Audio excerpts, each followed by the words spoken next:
Hello everyone, welcome back to Box Office Banter. I'm Tanner Dexter, joined as always by my good friend and fellow box office enthusiast, Tucker Hazel. Today, we are here to talk about the last great month of the summer 2025 box office season, that is July 2025. August will be great, Tanner. You have no idea.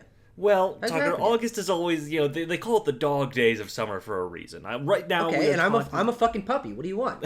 He's a sick old puppy, that's what he is. No, Tucker, July, of course, Hound. had many big time blockbusters that we'll be talking about, and some other smaller films that were largely failures sprinkled in between, but we'll be getting to all those in due time. Before we get into everything that July had to offer for box office enthusiasts, I want to remind you that if you like talking about the box office or movies in general, you can join our Discord server. That link is in the description. There you can talk about movies in addition to video games, books, music, cooking. I feel like I list the same like 4 or 5 things every single time, but there are a multitude of topics that are discussed in our Discord server. Please join that up. Yeah. We don't really add channels though, so that's why you list the same ones. It's like That's a fair point. Tucker, that's a fair point. Stuff. Okay, Tucker, is there anything else I'm forgetting, or should we just get right into it? God no. Okay, sounds good. Tucker, the top 10 domestic openings of July 2025. Number 1 is Jurassic World Rebirth with almost $150 million. Now, of course, I want to mention at the top there that is going to be the 5-day holiday that opened over the 4th of July long weekend. $150 million are roughly there. And then, like I mentioned, we have our big three blockbusters right at the top there. Superman following that up in second place with 125, and then Fantastic Four, First Steps, with $117 million. Did you shave off the first steps? It's not on there. Oh, you know what? I just grabbed the logo from... Take out my microscope there. Look for it a second.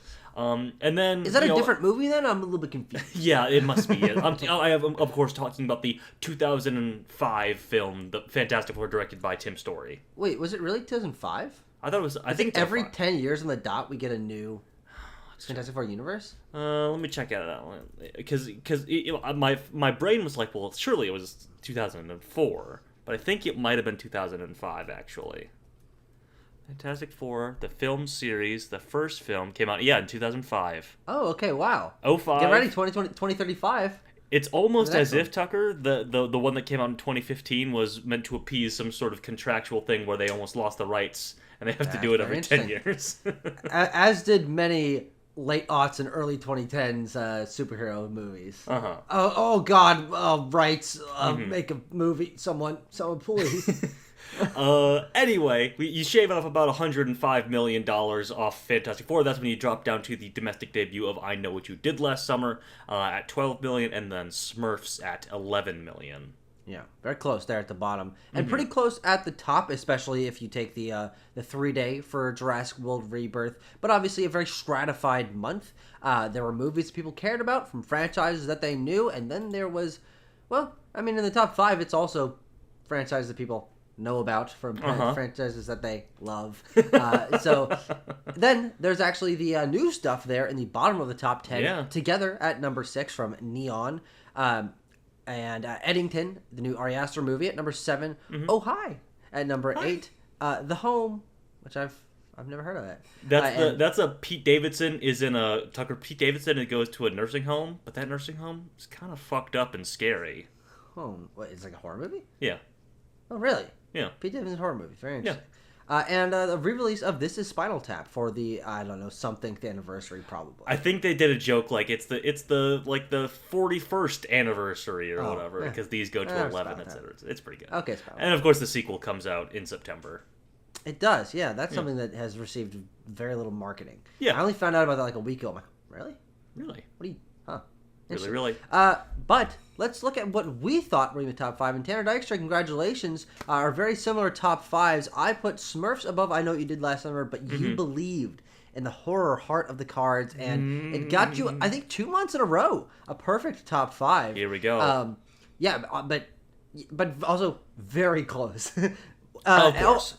And also, I put Fantastic Four above, but also very close there. So, very close there. An interesting month where two groups of movies were just really, really bunched up. Yeah. There's also a little bit of interest because like there were just not a lot of movies that could conceivably get into that top 5 spot that came out in July. August this month will be a lot more interesting because there is just a lot more movies coming out this month. But we'll talk about those at the end of the episode. But well, I'll give myself a little pat on the back. Let's see if I can go 3 for 3 in the summer season. That'd be crazy. Yeah, that'd be amazing.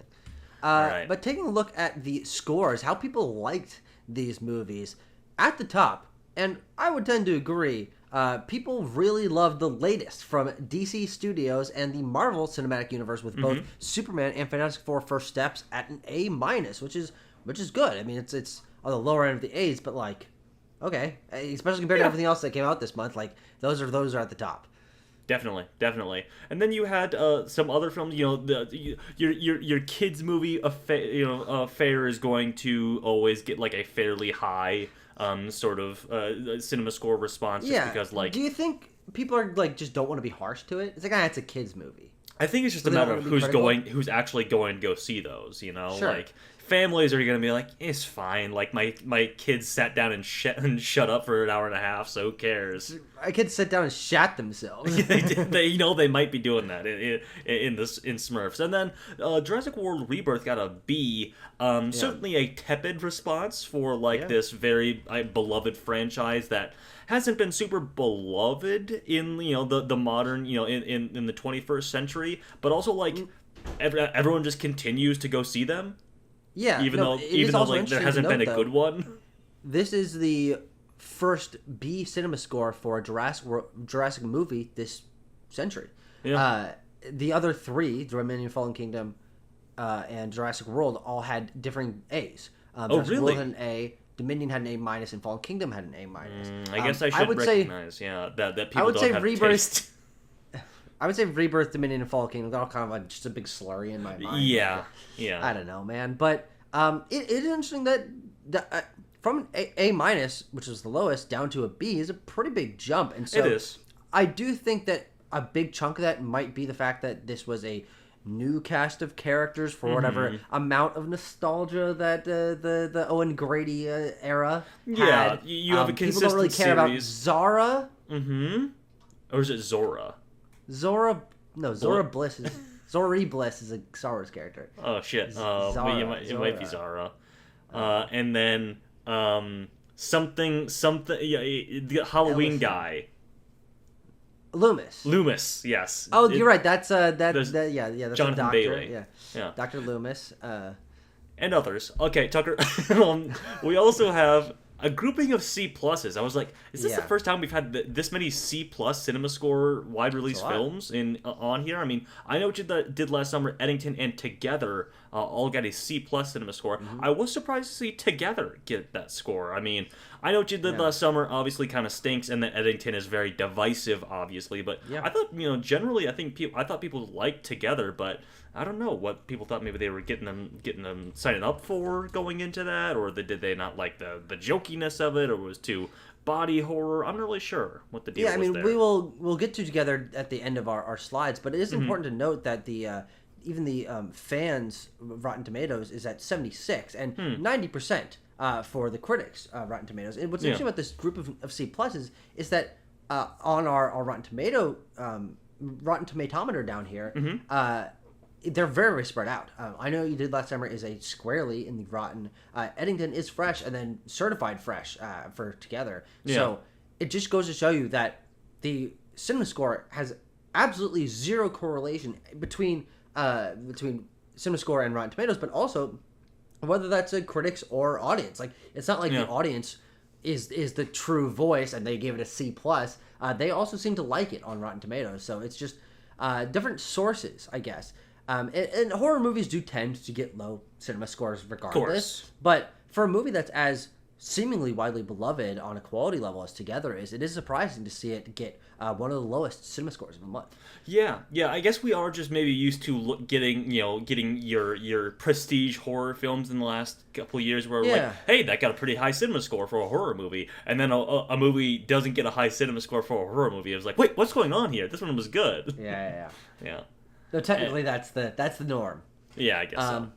But if we're going to dive into specifics, a movie that we didn't really like was Jurassic World Rebirth. I have it here compared to Jurassic World Dominion. Now, of course, this movie's not out of theaters yet, and so it may yet cross the $1 billion mark, but it's definitely slowed down. This was the first release of the month, and if it didn't cross $1 billion, that would be the first Jurassic World movie to not do so. But people didn't. Well, I was gonna say they didn't like it as much, but Taryn, use your squeegee. Take your bifocals. Look down there at the Rotten Tomatoes score for Jurassic World Dominion. 29. Jesus Christ! Yeah, people. I mean, that's the critic score, of course. That's the critic score. I'll grab that real quick. Yeah, go ahead and look that up. But yeah, I mean, Dominion. Do the people like Dominion? 7%. I think Jurassic World Rebirth. 77. Yeah, crazy. Jurassic World Rebirth, to me, as I was compiling some information and looking for, does it hold it? Did it break any box office records, or did it do anything like this or anything like that? I was like, no, and I was like, that's interesting. I think what it comes down to is Jurassic World Rebirth did exactly what Universal wanted it to do. They didn't have... the franchise. They continued the franchise. They did not have a massive blockbuster in the summer season, and so they whipped one up. They speed dial. They went to the diner and they diner dashed a Jurassic World movie. I literally have it noted here. David Koepp, the writer of the first Jurassic Park film, and then the writer for this one as well, turned in the first draft of the script in December of 2023, and the film was announced 1 month later, and then 1 month later after that, Gareth Edwards was attached, and then the film was just off and rolling.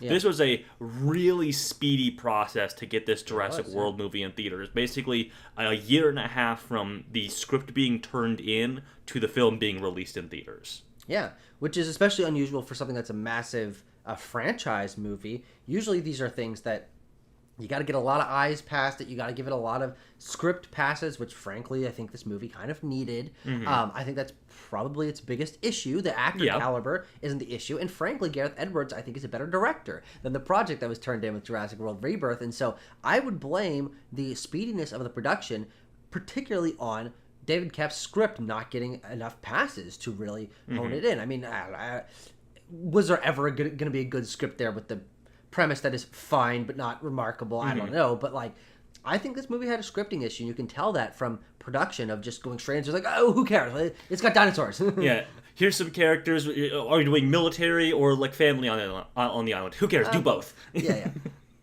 And there's mutant dinosaurs. What do the mutant dinosaurs do? Nothing special, really.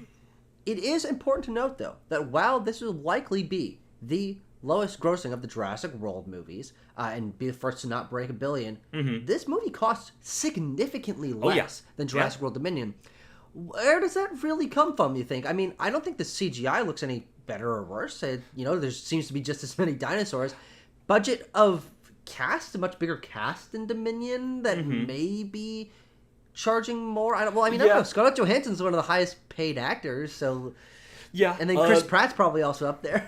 Yeah, but Chris Pratt they got at the very beginning of his movie star breakout. I mean, that was the year after Guardians. Point. Yeah, he may have been contracted in for a certain amount in this movie. Yeah.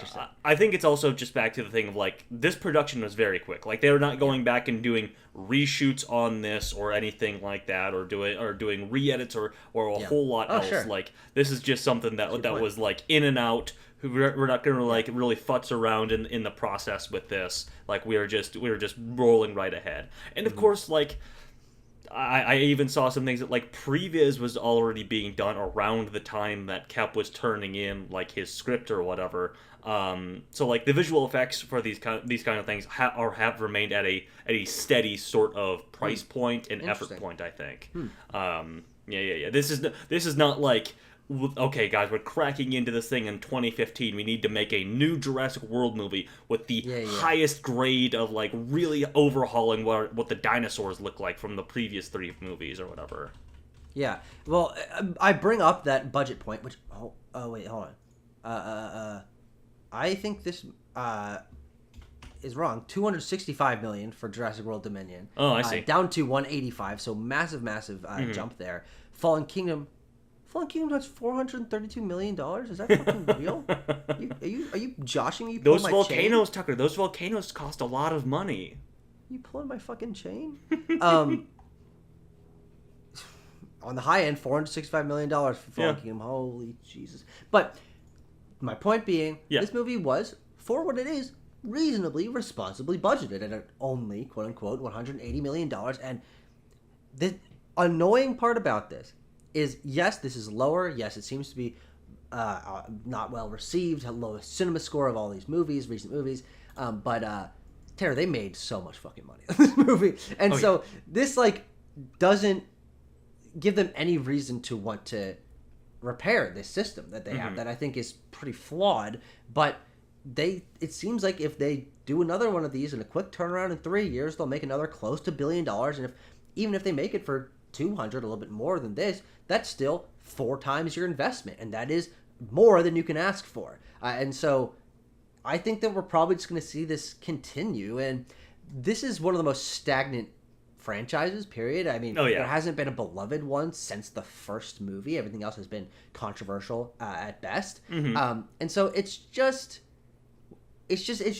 clipping along. Yeah, and I go back to my thing of people don't seem to particularly like these. I guess general audiences think they are fine and good summer blockbuster fodder, and then the critic score really varies and hasn't really been in the positive range in a good long while. But people are just yeah, dinosaurs, big screen, summertime, go see it, kind of thing, like that. And I presume at least that Universal sees that in the water and are we can print, hundreds of millions of dollars every couple of years. People are not discerning. As soon as we get a couple movie stars and put dinosaurs in there, we have $750 million to $1 billion.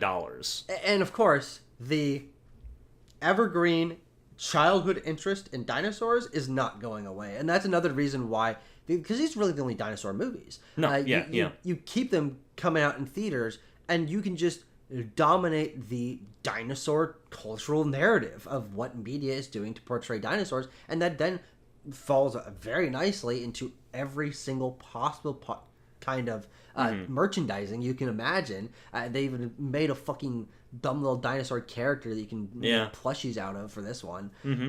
Which, God, I can't believe it took us this long to get to a plushiable Jurassic character. Well, yeah, because they tried to do the dinosaur fan favorite character with Blue in the previous trilogy. Blue is plushiable, but not squishy little. Yeah, it's not a little baby dinosaur. Yeah, that's cute.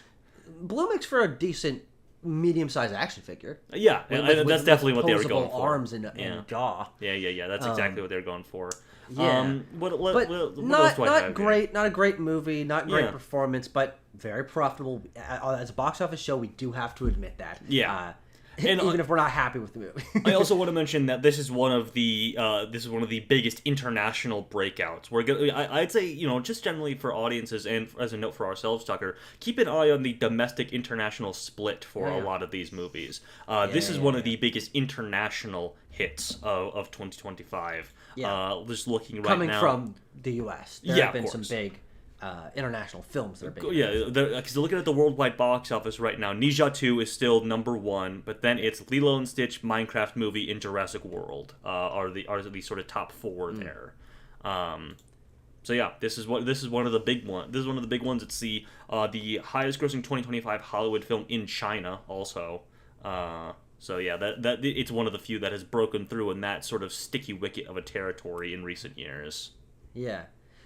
Moving on to Superman from Warner Brothers, the beginning, the birth of James Gunn's DC universe. Very good movie. We both liked it quite a bit. It seems to be very well received across the board, but not a smash hit. A very, very big hit. One of the big highest grossing movies of the year. But I think that Warner Brothers probably won a little bit more from this one. What's your read on the performance of Superman? So, as already discussed in our long sort of DCU versus MCU trajectory video that you can see on the channel right now, Warner Brothers was very quick to announce victory on this one, basically after that opening weekend, and then things shook out to be a little bit more of a trepidatious situation as we talk about the international reception of this film being a little bit tepid, but also like. It's going to end up being the highest grossing superhero film of 2025. Like it is still continually doing not a high bar though. Not a high, well, a somewhat high bar. Like, we can't be saying, like Thunderbolts flopped, or, Captain America flopped, and Fantastic Four flopped. Yeah. Like, these are just movies that, like, slightly underperformed what superhero movies have been doing. And Superman... True. But, I mean, like, the highest grossing movie of a year, superhero movie of a year, was almost always a $1 billion movie. Yeah. But also, I think Warner Brothers looks at it as, like, a shift, a shifting of the hierarchy of power at the box office with superhero films. Yeah. Because, as people have pointed out, this will be the first year since 2008 that a Warner Brothers DC film outgrosses a Marvel film. Oh, interesting. And so that was The Dark Knight outgrossed Iron Man? Yes. Interesting. Okay, I guess I could have assumed that. Mm-hmm. Yeah, but I mean, it is a sea change. And what I think is so interesting about the performance of Superman and why I don't like it seems that the Warner Brothers executives don't immediately be like, oh goody, we're all the way back. Is that we only know 2 confirmed upcoming release schedule DCU movies. Correct. And Superman is easily going to be the highest grossing of the 3 of those. Yeah. And then I think about the other projects they have in the works, and I'm like, what's going to beat this, right? Until we get a DCU Batman movie, which might not happen or be for a really long time, or we get a Justice League movie or another Wonder Woman, maybe. Could they do another Aquaman? I kind of doubt it. Like, probably not for a while. Superman and Batman are the golden geese, plural, of the DCU. Or of DC. Well, we'll get a Wonder Woman movie in like probably 28, 29. Yeah, and then that might outgross this, but we're talking like the first half decade of this series. Yes, maybe maxing out at 650, like no $1 billion movie. So I do think that there is a little bit of a worry that this is going to be a smaller, comparatively more niche superhero series, even in some way kind of compared to the DCEU, which we have a comparison here to where that universe started with Man of Steel in 2013, 670. This will probably go a little bit under that if I had to guess. Same budget, which adjusted for inflation is a good thing. That this is not. This is actually comparatively cost less to make, but and better well received. But this is for me. Just thinking about what this could be, I see this as a little bit of a soft opening for the series. Sure. I think it all just we also have to consider, like, I'm sure that Warner Brothers and everybody in Hollywood is also considering this as, like, we're just in a different era now. Of course, absolutely. Where Man of Steel made $670 million worldwide and was, like, beloved. How much of that was international? $380 million internationally for Man of Steel. And this is this is like $100 million under that, at the tail end of the, presumably at some sort of tail end of the superhero film boom. Yeah, sure. And there was also, like, I saw some, I think it was Hollywood Reporter, but some box office sort of reporter made an op-ed sort of think piece that was like, is 800 million the new billion kind of situation. Interesting.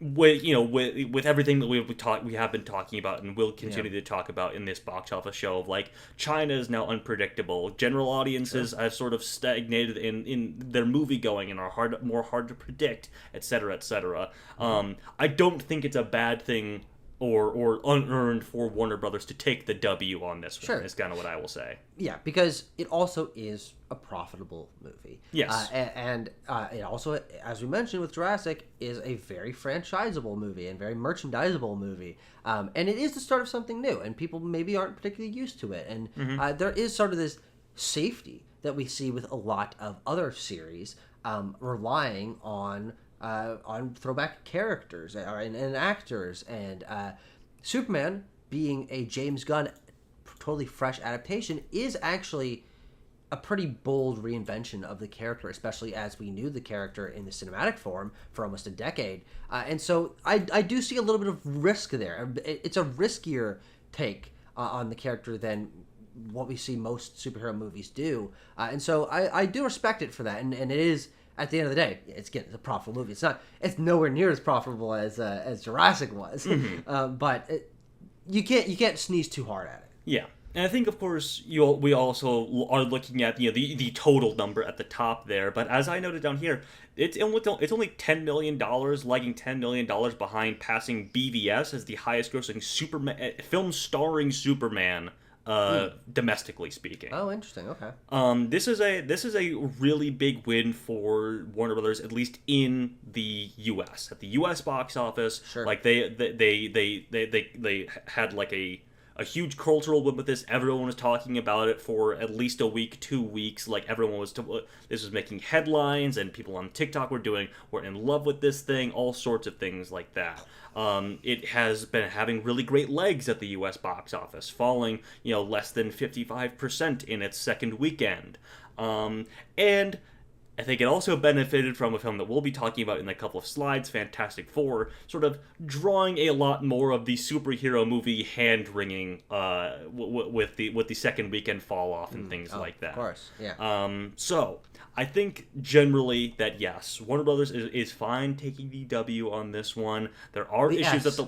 What? Taking the S. Sorry, thank you. They are the S that stands for hope, and I think they do have hope with the DCU. They're that picture of the guy getting injected with hope. Yeah, exactly. But you do have at the bottom here, and yes. I'm curious where you found this, that it reported that it would need $700 million to be considered a success. Mm-hmm. I think it might barely get there on its best day, but we will see. Where did you find that, and what was the kind of rationale? There was, in the lead up to the film, basically a couple of months ago, when all right, we are nearing the summer movie season. What are the most important ones? Yeah. Superman was often looked at as the most important movie to be coming out in summer 2025 at least.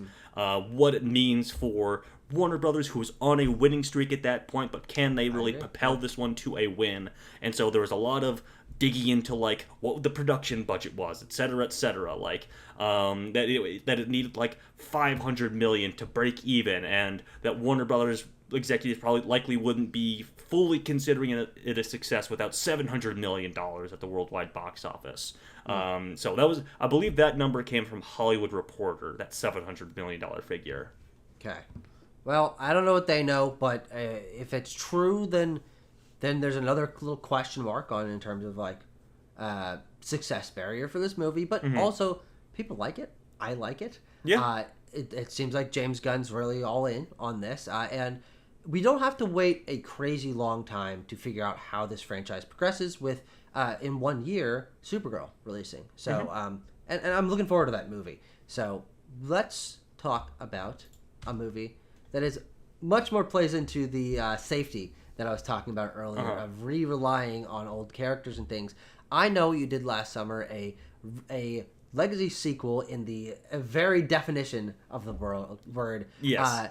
I have it compared down here to not the most recent film in this franchise, which is I'll always know What You Did Last Summer, which was not a theatrical film. No, that was a straight to so DVD I didn't put that, for sure. And then I was thinking about putting I still know what you did last summer. But then I was thinking, well, the reason why they made this movie, why they greenlit this film, is because the first movie was an outsized success. And so the comparison here between I Know What You Did Last Summer and I Know What You Did Last Summer is very, very interesting, because one thing that I want to draw everyone's eye to, again, get out your bifocals, and look at the budget compared between both I Know What You Did Last Summer's $17 million and $18 million unadjusted for inflation. Yeah. And so, this was a really cheap movie to me. Yeah. And boy, doesn't it look it.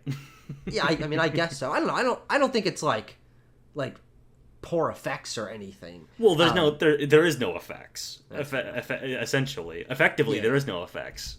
Sure, yeah. But when you make in 1997, make a $17 million movie, again, also cheap for that time, and it comes back with over 100, you're oh goody. And it's not the same situation now. Again, we must give props where props are due, keeping the budget incredibly low, especially even compared to that original film. On $18 million budget, that's commendable. But look up, 1 second. we're looking at just over 60 here, probably.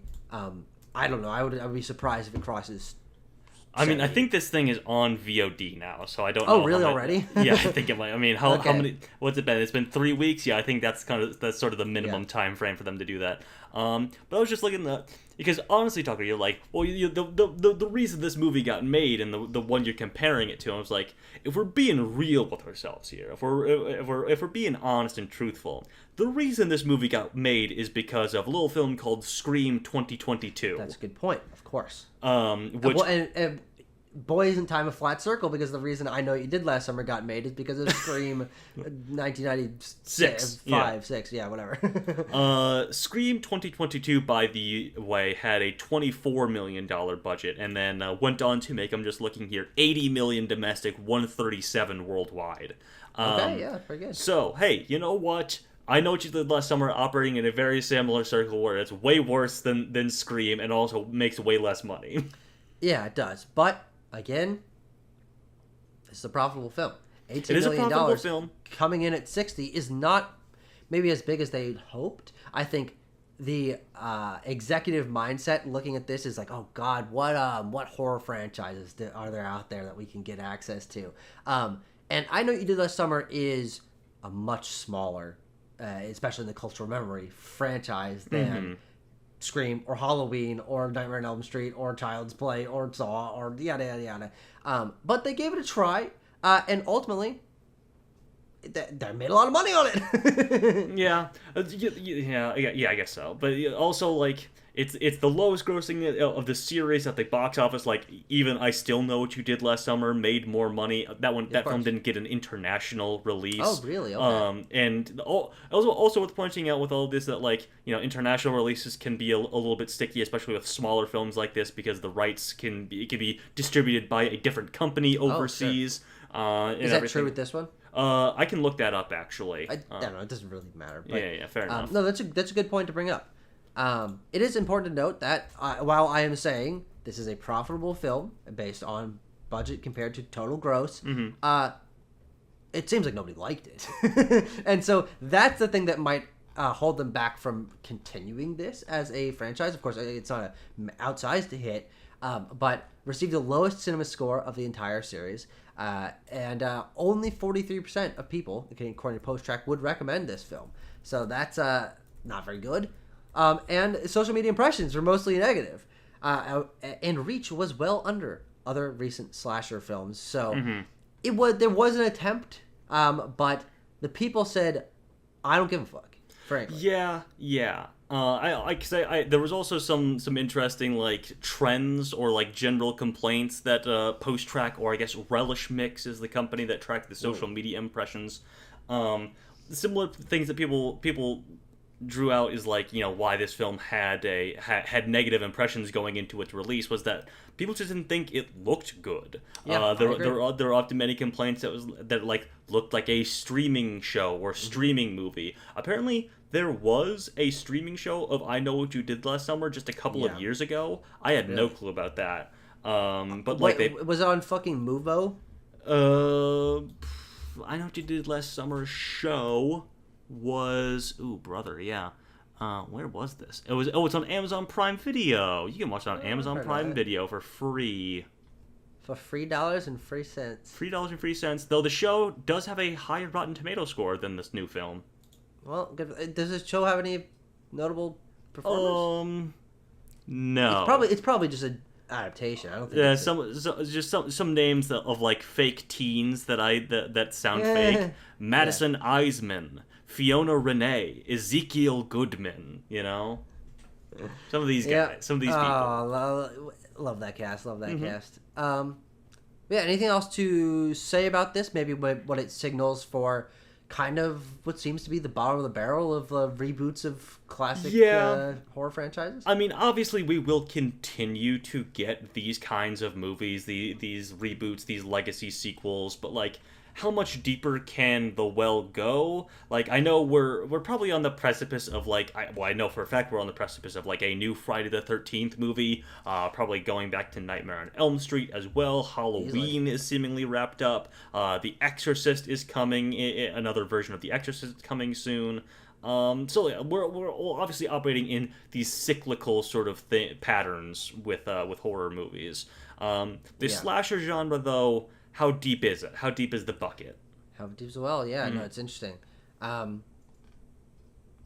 mean, well, in reality, it's really goddamn deep. I mean, there were so many slasher franchises, especially in the 80s and early 90s, before it kind of petered off and then Scream brought it back, that there's enough ideas out there to just...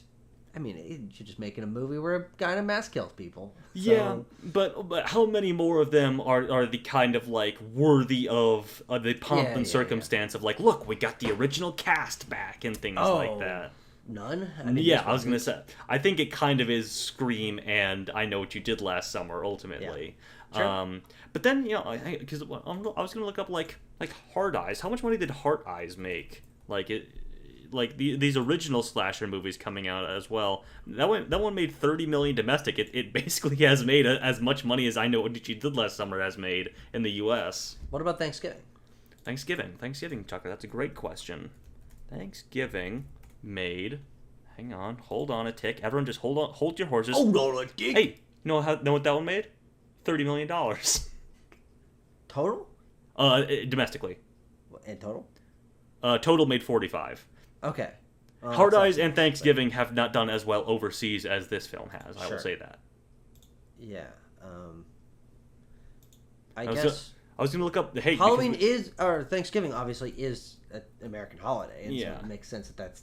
I was also just going to look up The Strangers Chapter 1, since we have another one of those coming out this year. 24. Domestic? Total. Tucker, total worldwide made 48, 35 domestically. Whoa. Yeah.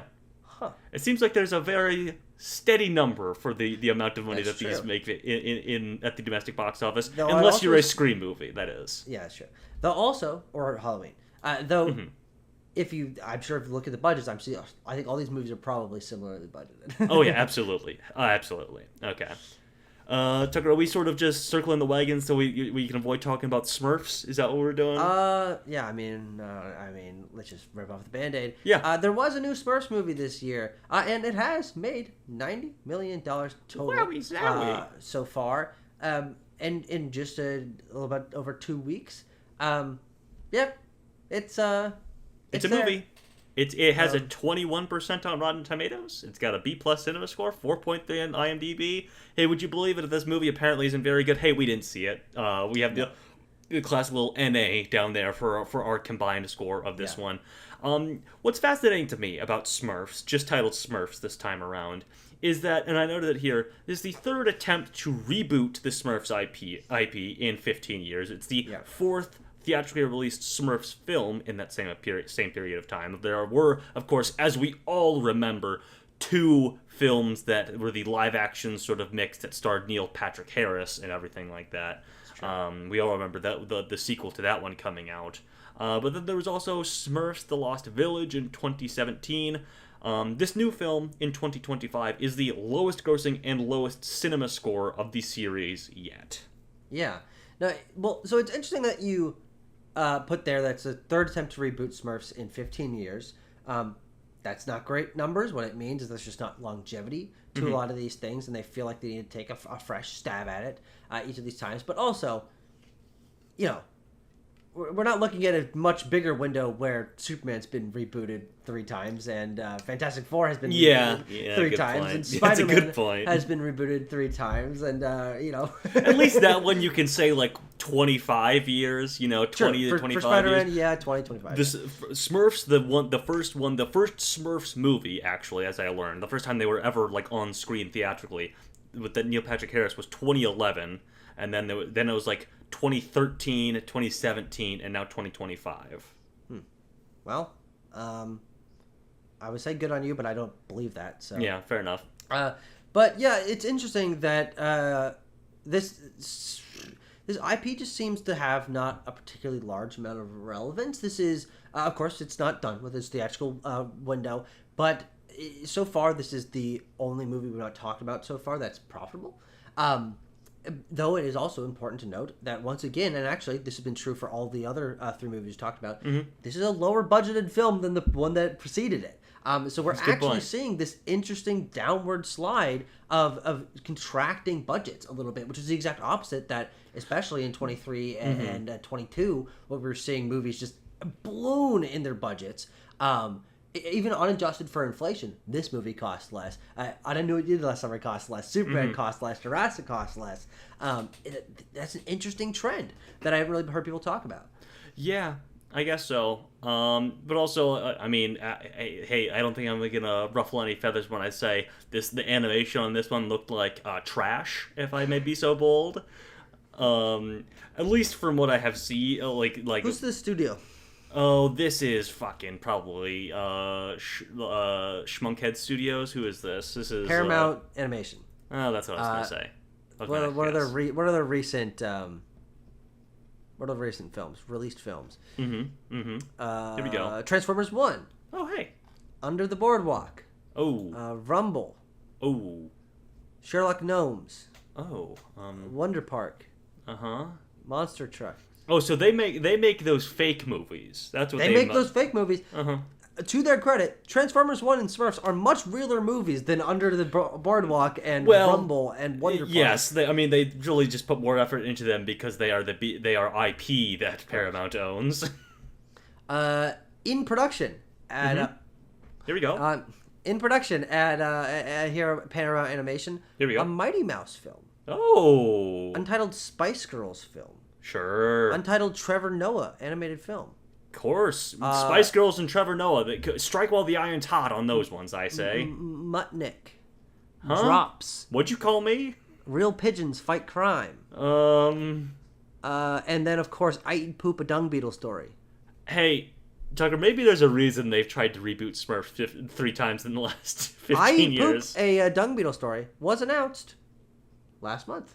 Oh, and congratulations. is being produced by Maximum Effort, Ryan Reynolds Entertainment Company. Oh, I can't wait to hear Ryan Reynolds be a dung beetle or something. He's like, poop. I love gobbling down shit, he says. Hey, kids.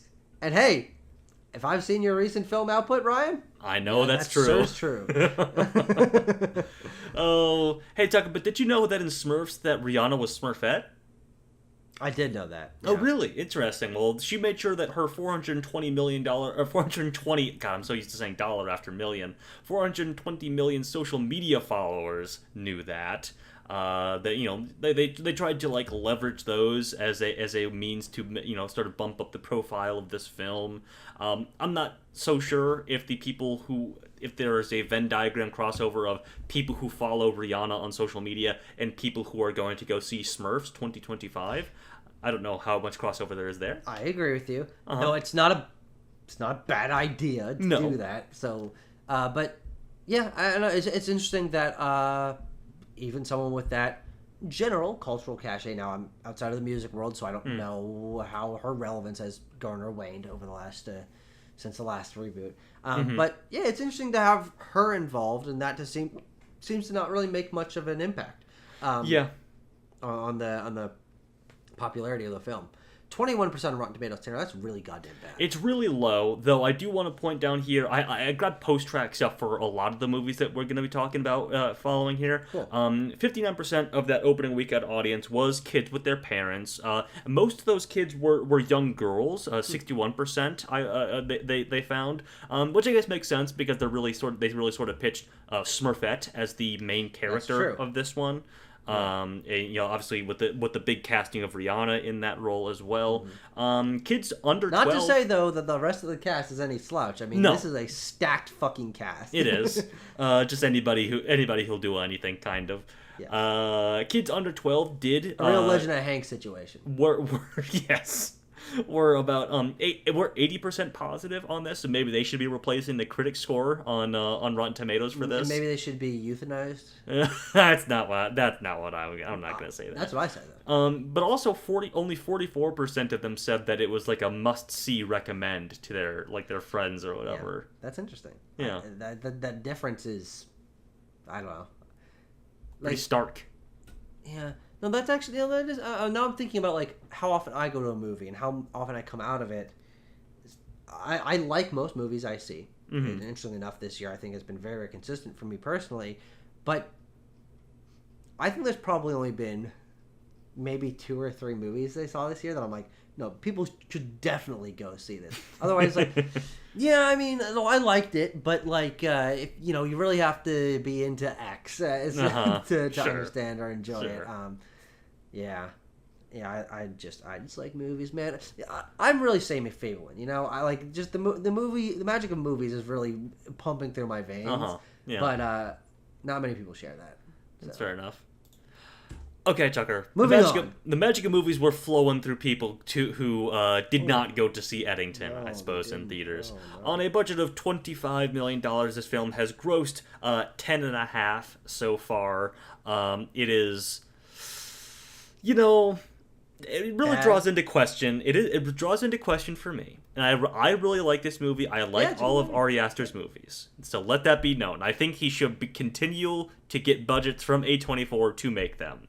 But at a certain point, you got to think, like, what's A24 getting out of this relationship? These movies do not necessarily get a whole lot of critical acclaim, let alone awards nominations. No, definitely not. He is a name in the A24 roster, but as these movies come out and, like, the general audiences are alienated from them and don't get them and don't go to see them, I'm like, how fruitful is this creative partnership between Aster and A24? These are just questions that I am asking. These are just questions that I'm asking. It's interesting that he is one of their longest collaborated partners, because he helped define what A24 was. Hereditary still to this day is one of the biggest horror touchstones of the last 10 years, and certainly one of A24's, it still is one of A24's highest grossing films. And then Midsommar, also a popular film and a decently sized touchstone, and one of the movies people most associate Launchpad with for A24. like one of the big young stars that we're working with in Hollywood right now. Yeah. And then he stops doing horror. Yeah. Which is very interesting. Clearly, it just means that he has a variety of interests, which is totally respectable. Some of my favorite directors, like Ron Howard and Tim Story, they have just a total variety. You didn't laugh when I said Tim Story, Tanner. Oh, sorry. I said it with such nonchalance that you didn't. No, I was just nodding and smiling. I was like, yeah, these guys, yep. Pay attention. Sorry. He wants variety, but do we know his next project? His next project, I can look. I know that, speaking of Eddington, he has said that he is workshopping a pseudo sequel to Eddington. What the fuck? It's very similar to the Cliff Booth thing that's filming right now, in that he's like, it's kind of a sequel, but it's mostly just like a different movie with some same characters returning. I would consider that a sequel. Well, that's what he said, but let me see. Hey, Tucker, hold on. Just hold your horses. Let me see. Let me see. I'll just read some other stuff here. VOD release is incoming, and it will end as Aster's lowest grossing film. I think that's very likely. Not that it's actually too far behind if you see Beau's Afraid with an even higher budget of $35 million. That movie's a lot more special and actually also practical effects heavy. And so, people just... his movies are fucking weird. And that makes sense with horror, as the horror audience is willing to give a lot of odd things and a lot of disturbing things shot. But Eddington and Beau's Afraid are dark comedies that are only kind of marketed as comedies. Like, they I think, more present as dramas, but then... tonally you're like, how They're do I feel about this? They're definitely like surrealist, dark commentaries. Beau is Afraid, obviously, being a lot more like personal to Astor, being like an outpouring of his soul, and then Eddington following that up, being like what Astor thinks of the world around him, basically. But yeah, he is. I mean, that's what makes him a really fascinating director to me. And as I said, I will say it again. I would like him to continue to make movies with A24 or whomever, if they can keep giving him money to make these. And I just found, Tucker, that he has 3 projects that he is sort of percolating on right now. A pseudo-Eddington sequel, another horror movie, and he said a sci-fi adaptation. Very interesting. Mm-hmm. Okay. Yeah, there's a lot to unpack there, all those very different avenues for him to go down. But I do think in terms of the reality of Hollywood, which is a one for me, one for them kind of thing, I think, not that he wouldn't like to make another horror movie, but I think he probably should in terms of being able to recapture some attention, put his strengths back where the audience feels that they lie, and then being able to regain him some trust for our studios to provide him with budgets going forward.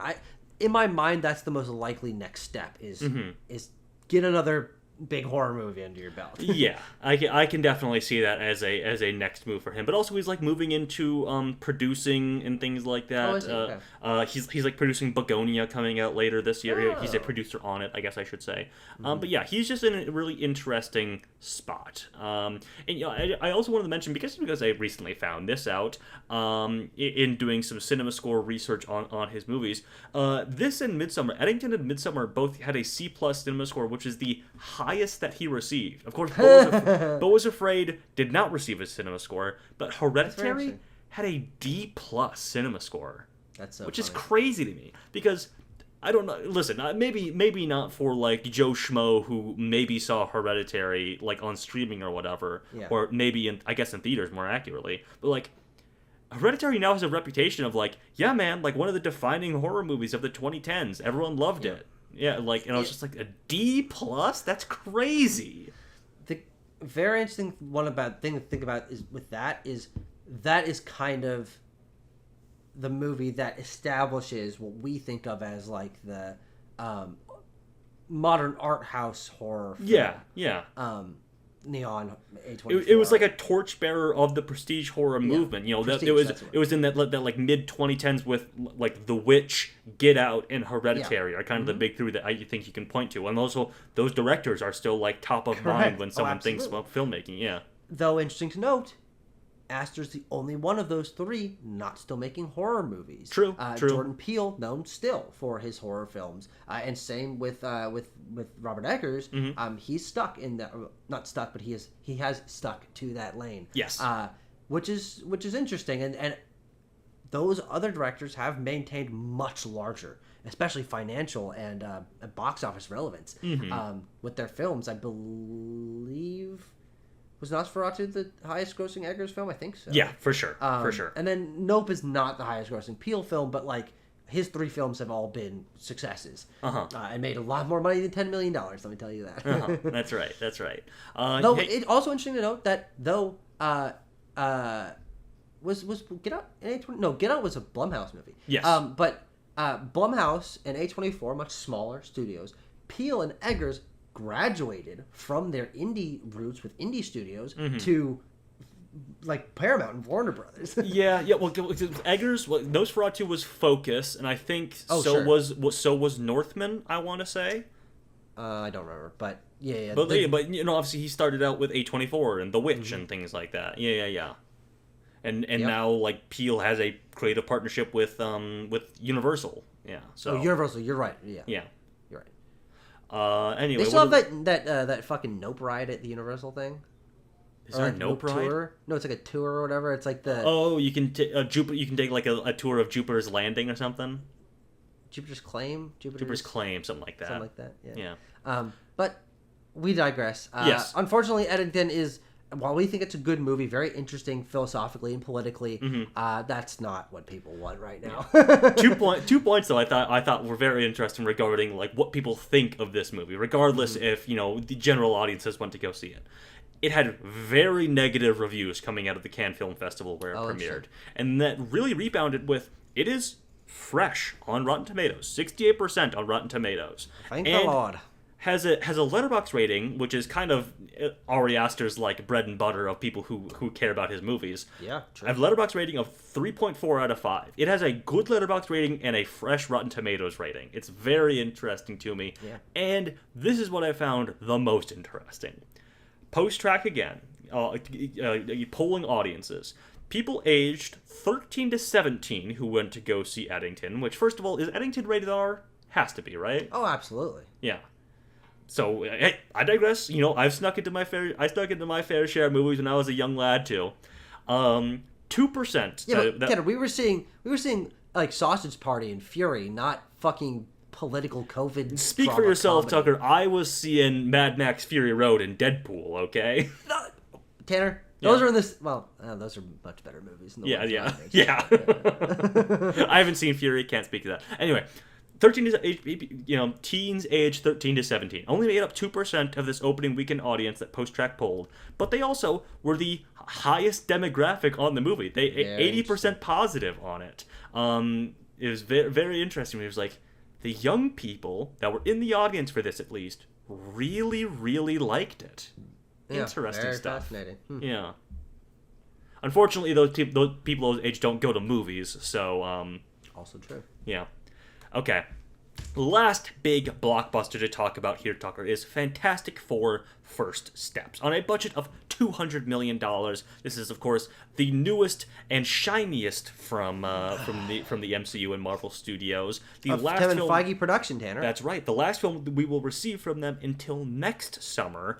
It has made a grand total of $371 million, and counting. This is only released a couple of weeks ago at this point, so we'll continue to make good money. But how good is the question? Because as I mentioned before on the Superman slide, plenty of hand-wringing going on about the second weekend drops, and even like day-to-day drops that happened with Fantastic Four: First Steps. Sure. Sorry, I'm yawning. That's okay. Sorry, I'm so bored thinking about Fantastic Four. The movie that you hate and found dull, of course. Ding. I mean, we talked a little bit about this in our superhero, the fate of superhero cinema. We were still we were talking about it while the second weekend was happening, so we didn't have any definite numbers or anything when we did that conversation. Yeah, it's interesting that compared to other superhero movies, which, and this is probably going to be no different, are heavily front-loaded in terms of their audience and their box office. People just didn't really seem to care that much. I mean, 117's not terrible, but it is amongst the biggest opening weekends. This had the biggest preview box office, the Thursday night screenings of 2025. Superman had like 22.5 Thursday, and then this came in a couple weeks later and outdid it with 24. So front-loaded is kind of the word of the day with Fantastic Four: First Steps, and perhaps Marvel movies going forward, though I think that things like Spider-Man and Avengers have a much broader reach than something like Fantastic Four has. Because, they got 2 years of that coming up. Exactly. Because, as people sort of pointed to, like, for general audiences, Fantastic Four is not any beloved sort of series. People recognize the name, but the 3 cinematic attempts that we've had in the 21st century have been bad. Especially the most recent one. And while this one, turned out quite well and, had the biggest opening and will be the highest grossing, etc., etc., I still don't know if there's a whole lot to go around outside of like your MCU diehard fans, and then maybe people who will return to it occasionally in the following weeks. It of course fell 67.1% in that second weekend, which is the third highest of the year for these ultra wide release films that released in 3,000 or more theaters. Do you remember what those other two were? I do, Tucker. Do we want to do a guessing game, or do you want me to just tell you? Nah, do it. Let's go. Okay. The first one, Tucker, the first one was a beginning of the year horror flop. Mega flop, I would say. Quite a poor film from Blumhouse. I'll even give you that. What's Blumhouse been up to? I keep thinking about Night Swim, but that was 24. Mm-hmm. I mean, I guess I probably saw it. You definitely did see it. We reviewed it, of course. This is a January horror film. I can only pull Megan and Night Swim, but those are the wrong years. Oh, No, Jesus. Plane? Not Plane. It's sort of a classic monster, Tucker. Oh, Wolfman! Holy Wolfman. shit! Oh, I fucking forgot about that movie. I believe 70 point something Good. percent. Yeah, that movie Jesus sucks. Christ, good. And then the second one, Tucker. Year of Julia Garner, though. Yeah, Shout true. out. Exactly. She was probably one of the better parts of that I would say so. not very good movie. I would say so. Continue. Second one, also a horror film. One that came out this summer. Another one that we reviewed. Megan 2.0. No.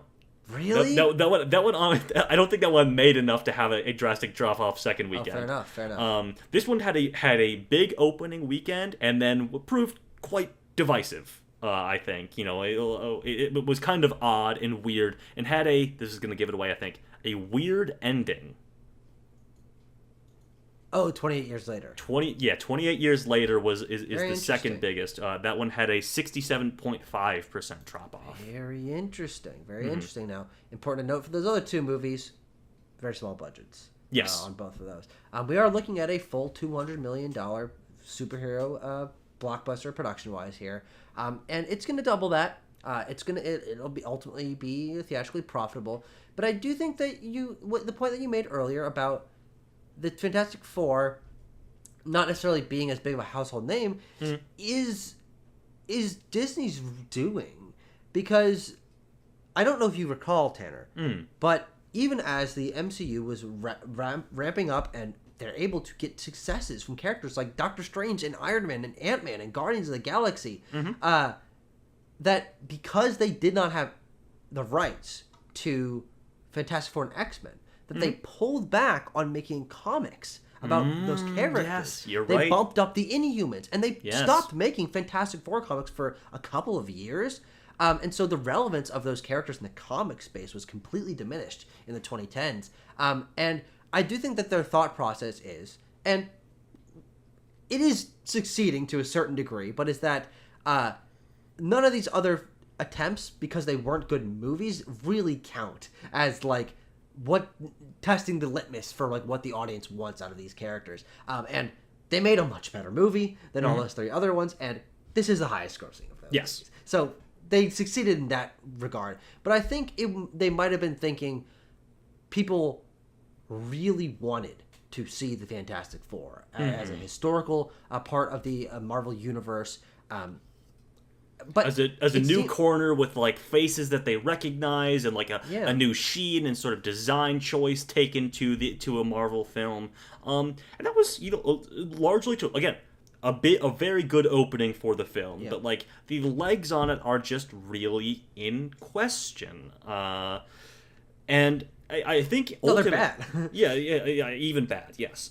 Because I did find some people really digging into like effectively like the metadata of the opening weekend. Even it made $24 million on Thursday.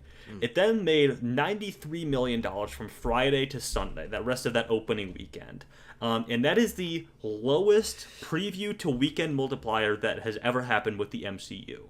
So even then. Even that, like the share of Thursday to rest of the weekend, like. Interesting. So I think what we're really codifying here is that, like, the fans went to go see it as soon as they can and as fast as they could, and then I saw it twice opening day. yeah, exactly. Or opening weekend. Opening weekend. But, yeah.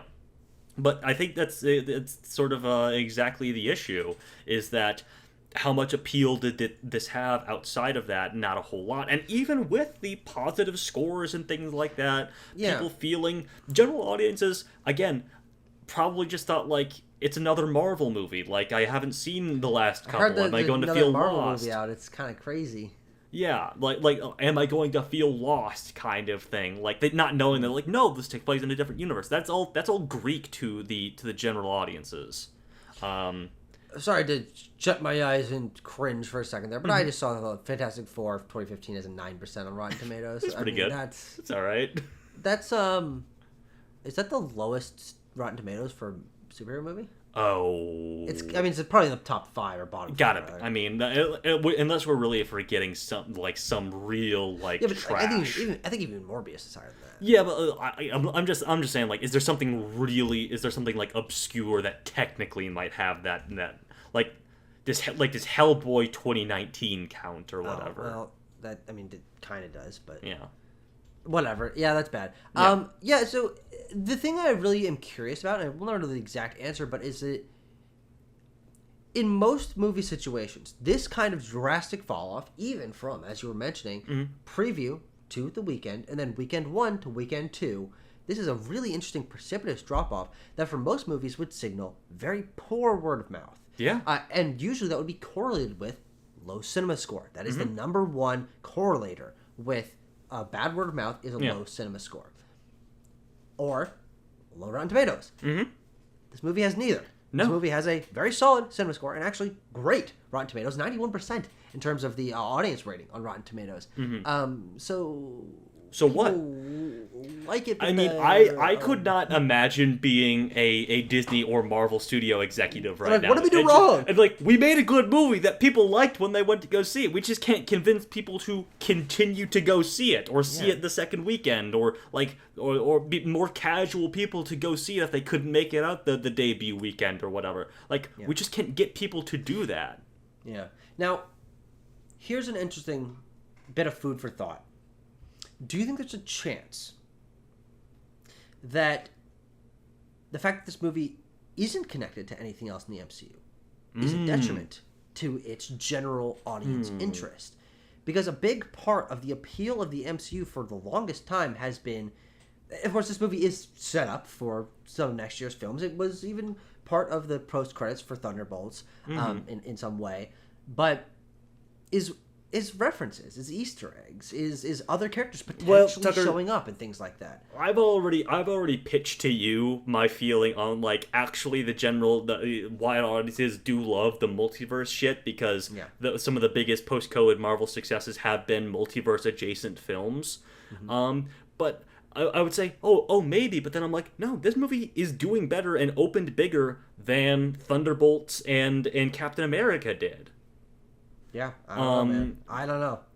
And those are two movies that are very much rooted in the modern Phase 4 and 5 MCU and referencing shows and things like that. Yeah, I don't know. But ultimately, I don't remember off the top of my head what Thunderbolts and Fantastic Four and Cap made. Is it going to outgross those? I think it'll outgross Thunder. I'm looking at Captain America right now. You look up Thunderbolts. Captain America made 200 domestic, so it's going to make more than Captain America domestically. And then internationally, it made 214. So it has a total of $415 million worldwide. Yeah, it'll pass that. Yeah, it'll pass that. It has already actually, by the end of this week, it will have passed Thunderbolts, which ended with 382.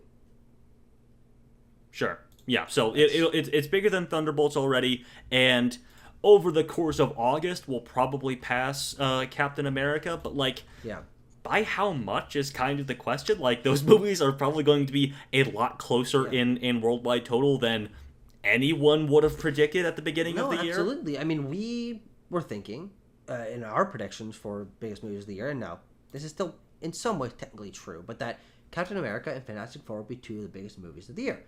Again, that is technically true, but again, none of the Marvel movies.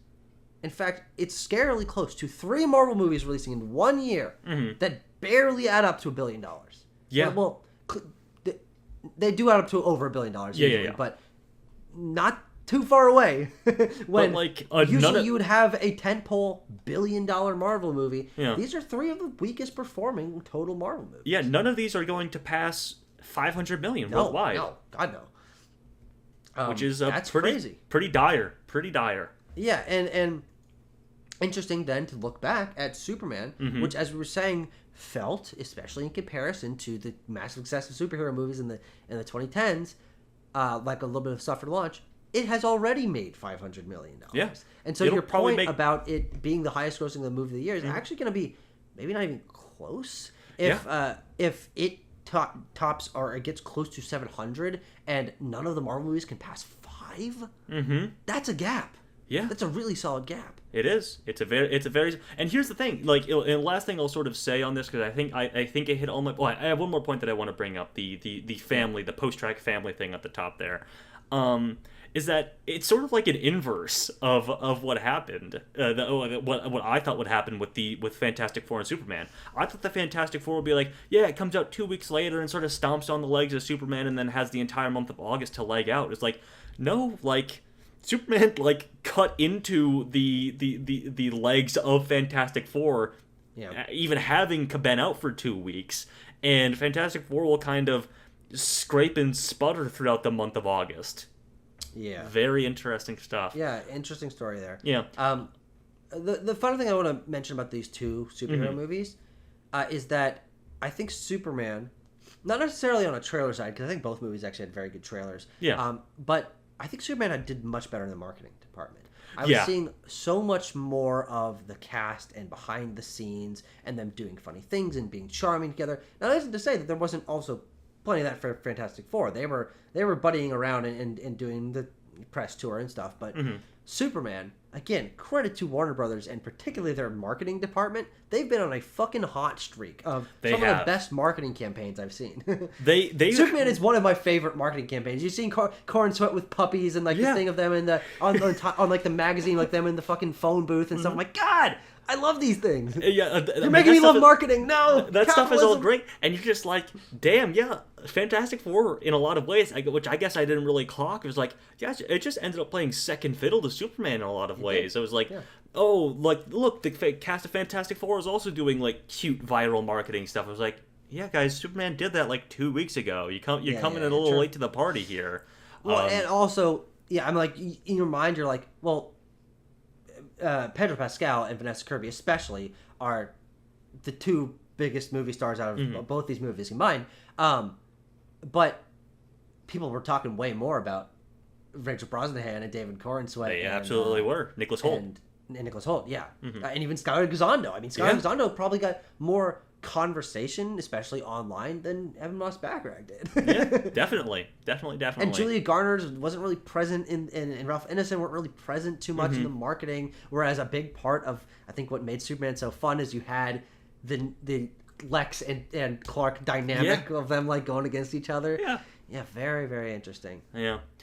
Just last thing, and I guess it just indicative of the subpar turnout here, is that the family turnout for opening weekend, which is usually around 21% for like PG-13 superhero movies, was only at 17% for Fantastic Four. Not a huge gap, but like families were not coming out to see Marvel's first family opening weekend. Pretty interesting stuff.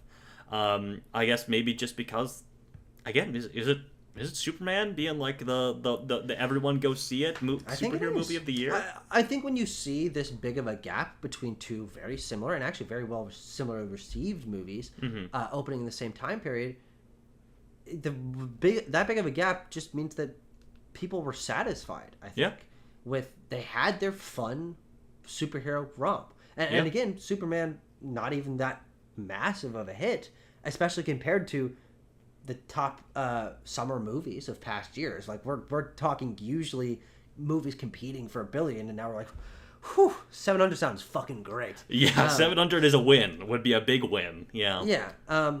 It's just interesting. It's a very different climate, and like I remember being so confused about the summer blockbuster climate last year. But is this weaker? Maybe not in terms of quality, but in terms of popularity, I think it might be. We'll do a little some Monday morning quarterbacking at the end after August has ended. I think I'll say we'll do our summer movie season dissection. Want to do? Are we going to do a? We did a star ranking last year. I think we might have done a tier list in the past. Yeah, we can choose one of those projects to do. And do something like that. We'll cover all the conversations. Exactly.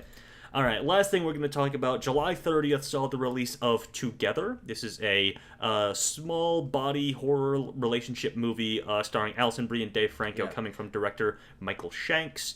You know the proposed title for this movie? What was it? The two body problem. I don't think that's true, Tucker. I don't think that's true. And you know what the proposed title for Human Centipede was? What was that?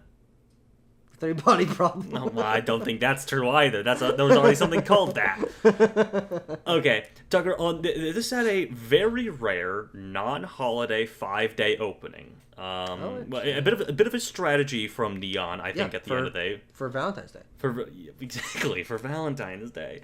It opened had a 5-day opening of $10.8, almost $11 million on a budget of $7. Well, I should say. Neon acquired it for $17 million. That is what the budget is being reported as. Very interesting. Yeah, so it's not the production budget. Not the production budget of this film, but there also was a bidding war, so maybe even higher than the production budget of the film, because after this film premiered at Sundance, the midnight section of Sundance at the beginning of the year, A24, Mubi, Apple TV+, Focus Features, Searchlight, and Amazon were all in a bidding war to acquire this film. Crazy, man. I mean, it was well received critically. Yes. But in terms of, I mean, what we're going to see, this is the first, we're a week into this movie being out, so it's not like it's been around for too long, but $10 million opening is good for a movie with this budget, and certainly going to make that back. But it's interesting that these studios were spending this much on a movie of this scope that seems to. I mean, it's a niche horror movie. This isn't like it's not even gonna make 60 like. Fucking, this is not like a long legs. Summer. Yeah, this is not a long legs for Neon even. Maybe they saw it as that though. Yeah, definitely. I think they might have seen it as a long leg situation, which I believe is their biggest movie domestically. Neon's. I think it surpassed Neon, Parasite. Highest grossing movies. Is that true? Domestically speaking. Highest grossing films. Yeah, you're right. Yeah, correct. Long Legs is the highest. So yeah, I mean, like as I mentioned, it had that 5-day opening, which I think was a bit of a strategy from Neon to really garner some word of mouth for this, and it worked. Like I've seen lots of people talking about this movie now, and it debuted to number 6 at the box office in a crowded summer movie season. Not a crowd this month. Well, you know, it obviously debuted under like Fantastic Four and Superman and things like that, but it's definitely higher than things like this have been. You know, these niche sort of horror releases. It made more of a splash than The Home, for example, or you know, all sorts of other things. Yeah. But it also, you know, on the opening weekend alone, cracked into the top 10 highest grossing Neon films domestically. So. Yeah. I think it's also a situation where Neon saw a sort of narrow window where this film could come out and make money before fall comes and we start getting more horror releases. I mean, we are looking down the barrel of Weapons coming out, which will probably eat up a good bit of this film's lunch. But they got it out. They're making their money on it. They'll eat 2 cakes. Oh yes, exactly. Neon doesn't get 2 cakes though. They're probably someone's going to eat their cake this weekend. Yeah. But they'll probably film will probably pass $17 million. So Neon will make a little on the back end of this, and obviously everybody who already made it got paid in that acquisition already. That's true. Yeah. And the interesting thing about Neon is that they largely seem to be more of an awards-focused production or distribution company. Yes.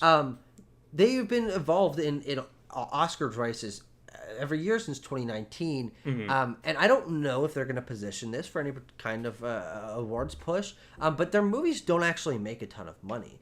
And so I don't know. This fits into their thing of like, you know, well-received movie, but maybe not actually that big. And they're just looking for the Parasite or the Long Legs. Oh, actually, interesting. The Monkey is their third highest grossing film. And they have Keeper coming out in just a couple months. That's right. And hey, you know what else they have coming out in a couple months? Shelby Oaks. That's going to be really interesting. Oh yeah, we'll be talking about that one. Anything else on Together, Tucker? No. Good movie. Yeah. I liked it a lot, and I hope people go see it. A marketing beat that happened this morning, Tanner, is that Dave Franco and Allison Brie are on Good Mythical Morning. What? No way! Yay! They're hanging out with Rhett and Link. Did they get Rhett and Link stuck together? I didn't watch it, but Oh. I mean, it went over a video. Yeah, fucking probably, Tanner. Probably. Okay. Like, what if we put hot tar and feathers all over Rhett and Link and slap them together? Don't do that. That'll hurt Rhett and Link. No. Oh, okay. Last time we're talking about the movies from June. Some Megan. that have performed quite well and some that have not. Megan. Tanner. Yeah. I know what you did last summer is eating Megan 2.0's lunch. Oh, yeah. What the fuck alternate universe do we live in? Yeah. Oh yeah, buddy. First one has done quite well for itself and has been on VOD for a while now. That is How to Train Your Dragon, tapping out of the worldwide market at $618 million. And then, yeesh. Yeeshio, more like Elio at 144, and it is Dunzo. It's done so. It has been for a while. I just want to point out on the How to Train Your Dragon note, I said the top 4 highest grossing films at the worldwide box office earlier in the episode. How to Train Your Dragon, number 5, 5th highest grossing movie of the year worldwide. Interesting. Yeah, and again, that's only at 618, right? Mm-hmm. We're looking at a much lower ceiling for the high grossing box office movies of this year, but credit to that movie was popular. Yeah. Elio, not so much. Not so much. A reminder that Elio had a production budget of somewhere between 150 and $200 million. Yep. So no upside for Disney on that one. No upside. 28 years later. $150 million. Clean. Write the check, sign it, and move on to the next one. Write the check, sign it, get that third film into production. You know. Absolutely. Yeah. F1 the movie goes up from in week 2 $293 million to close to doubling that with week 6 at 552. That movie's probably still showing a little bit. I mean, it's doing really well internationally. That's another one that's cool. doing really well overseas. I mean, let's look at here. Well, that's an international sport, right? Yeah. It's actually, we've been talking about quite a few movies, Eddington, even Fantastic Four and Superman, that are very America-centric in terms of their iconography, their casting, and things like that. And while the casting's also pretty international. With there's Damson Idris is a British star, and Javier Bardem is Spanish. Though obviously is in a lot of Carrie American Condon. films. Carrie Condon is Irish. Yeah. But I think the main thing is the global appeal of F1 as a sport. Exactly. Because I just had to refresh my memory here. F1 the movie is not even in the top 10 highest grossing films domestically, but it's number 8 worldwide right now. Wait, sorry, what is? F1. Yeah. Oh, huh.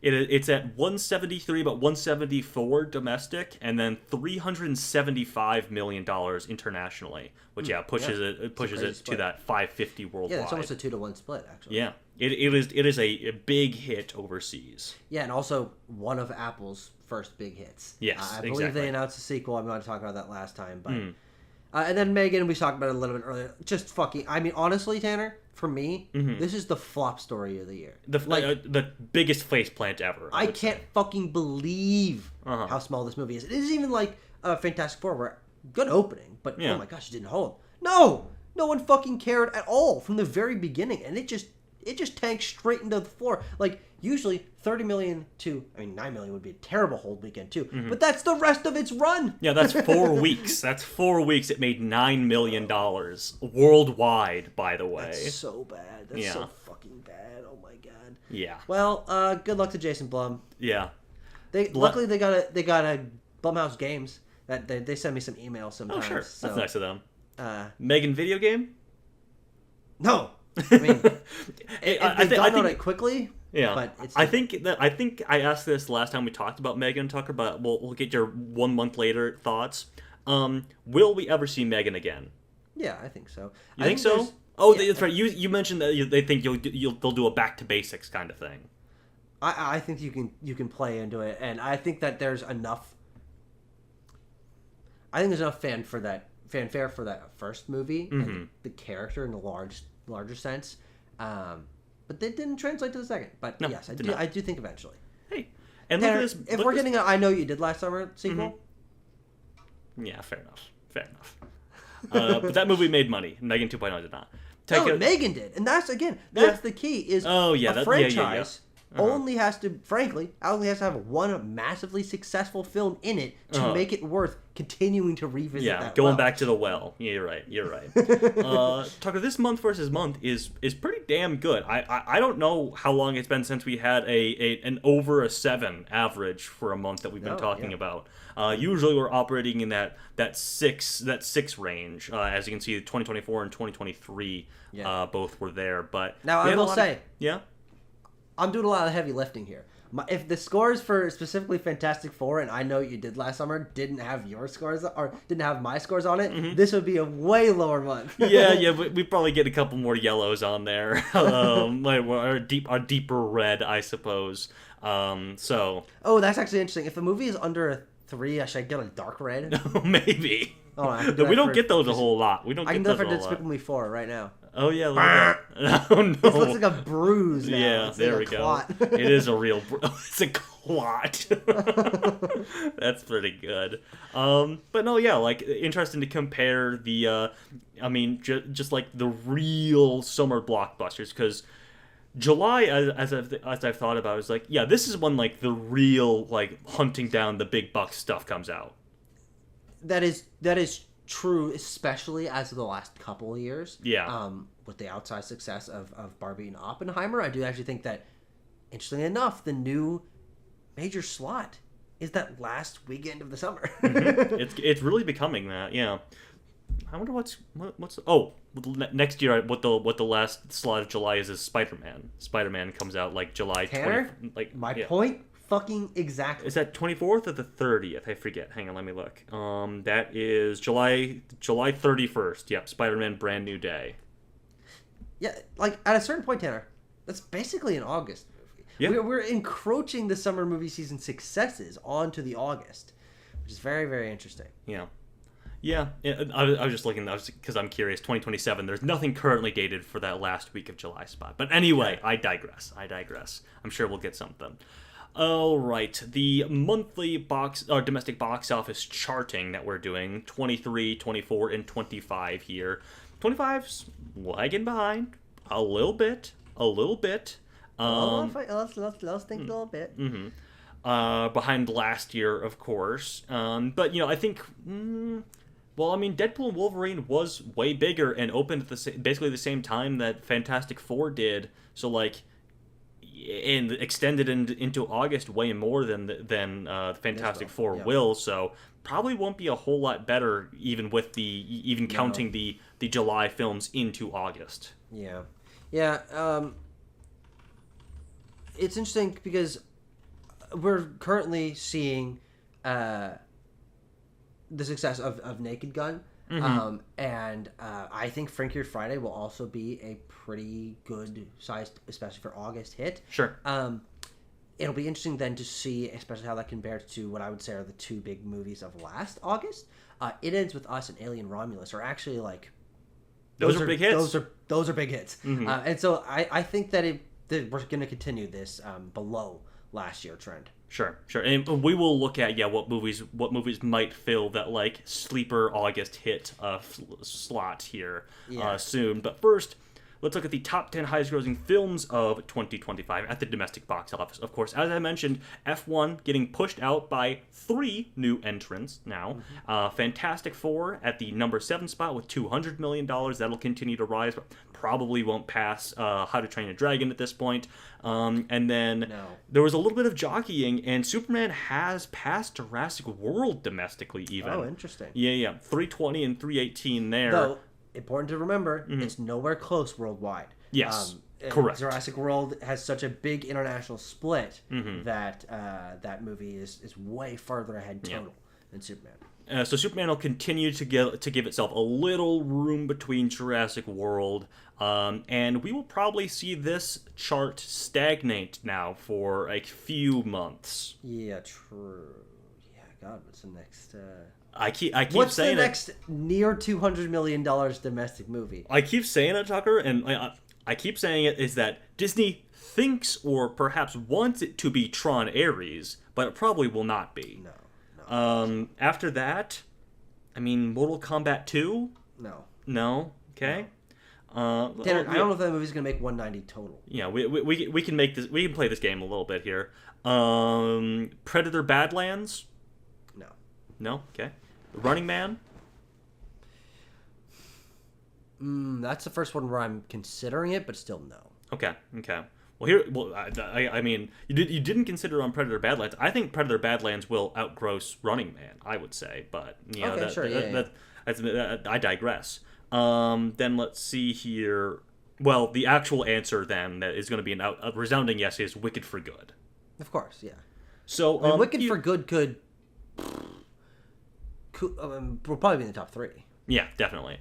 So Tucker, we just have to wait. What is that? As 1, 2, 3. We just have to wait 3 months for another movie to enter the chart here. Yeah, that's real bad. I think the secret that people need to really key in on is actually that this kind of fall season is actually the weakest box office season of the year. It's the first 3 months of the year, people lump so hard on January, but January's have been getting better. But September and October. Those are, frankly, September and October are stinkier than August. I'm going to be completely honest with you. Yeah, I mean, September is pretty rough. I mean, we were spoiled last year with Beetlejuice coming out in September. Sure, yeah. But is there anything like that this year?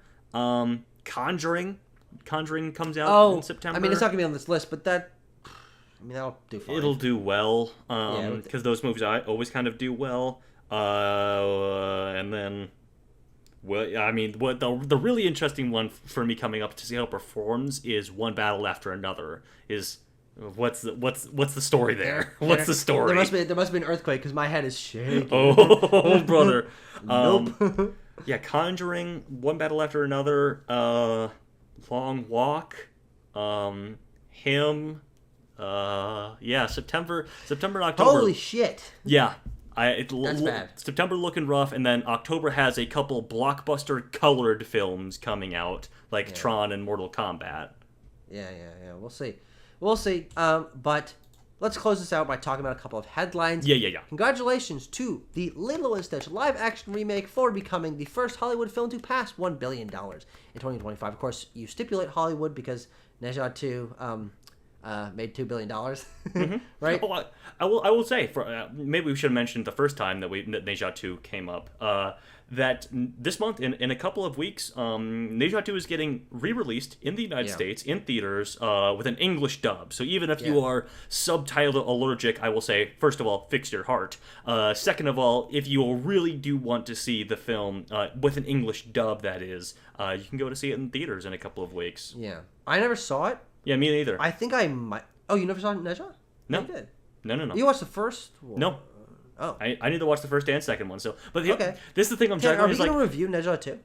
I mean, it came out like 6 months ago or whatever. No, but it's coming out in a couple weeks. Yeah, it's a good point. But also I'm like, I don't like dubs, generally speaking. Oh, okay. I'm much more of a so you're subtitle. not going to go see the theater one? I'm really going back and forth on it. I was like, I'd love to see it in the theater, but do I want to watch the dub of it? I don't know. Like Didn't you like the Boy and the Heron dub?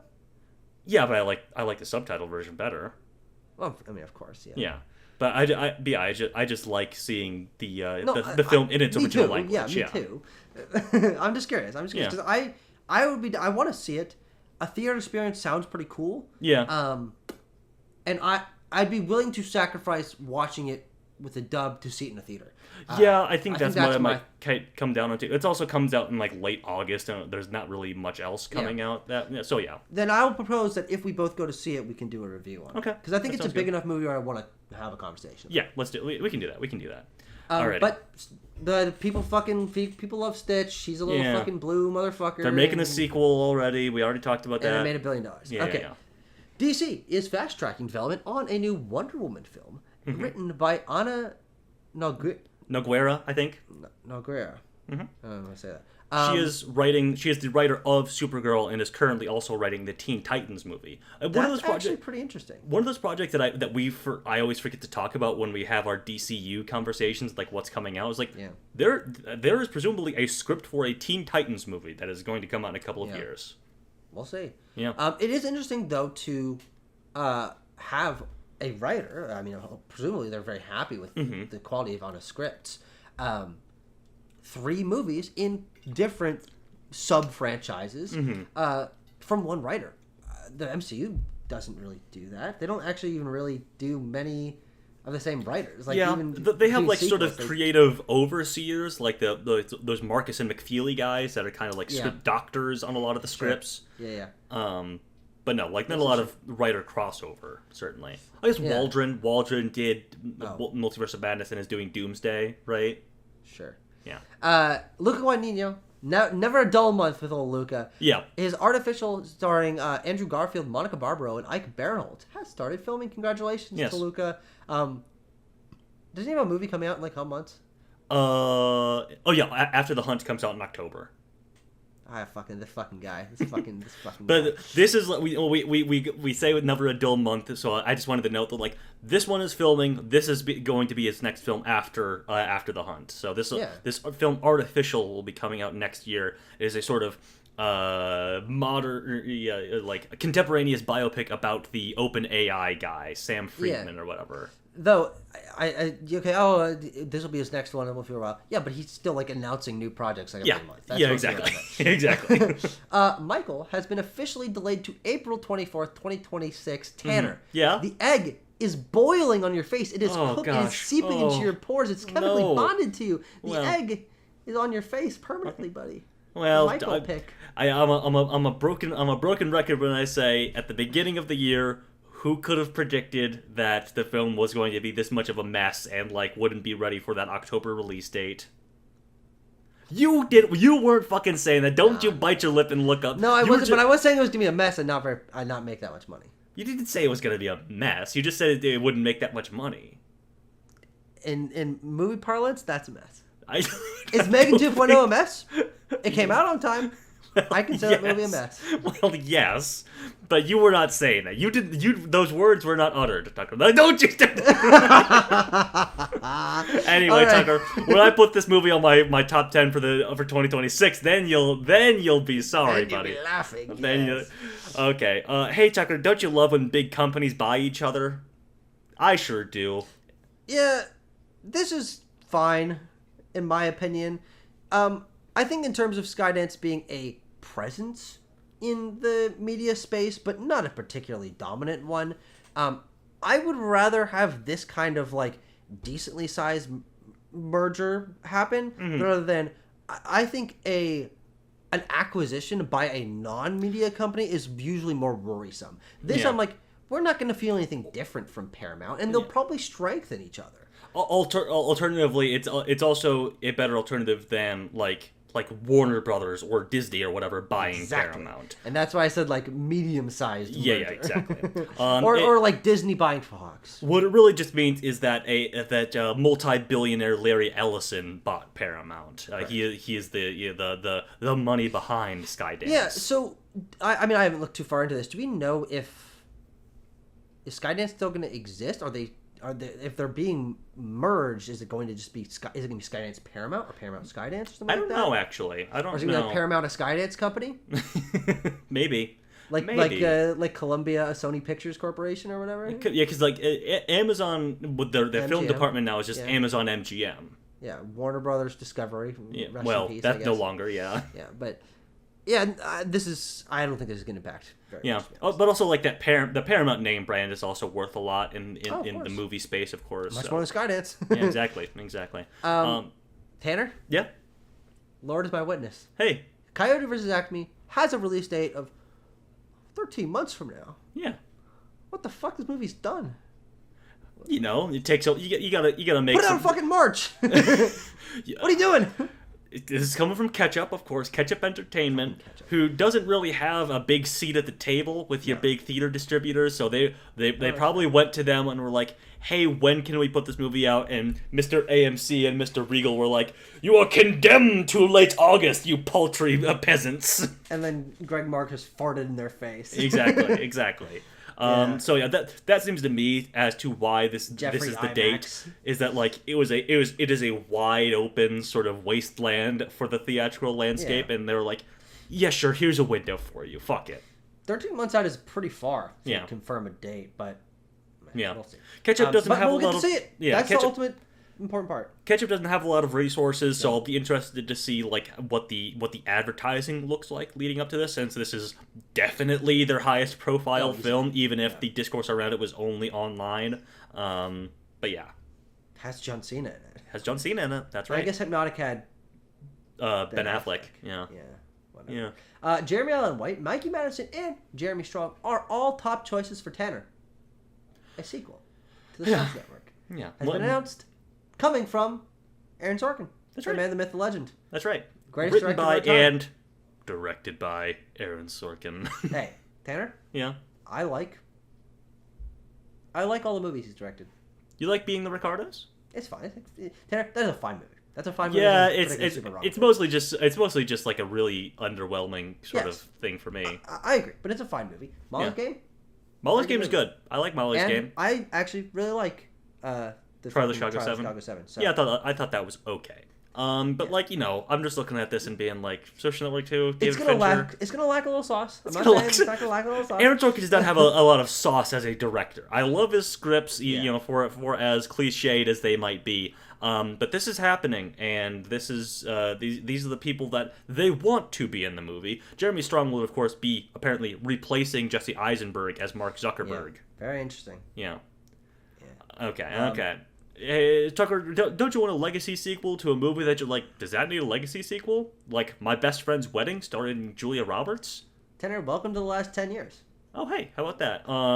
But this is happening. Written by Celine Song, apparently. written, do we know if directed? No by- director yet. Okay. Probably not directed. They'll probably get some anonymous choice to direct this, I would say.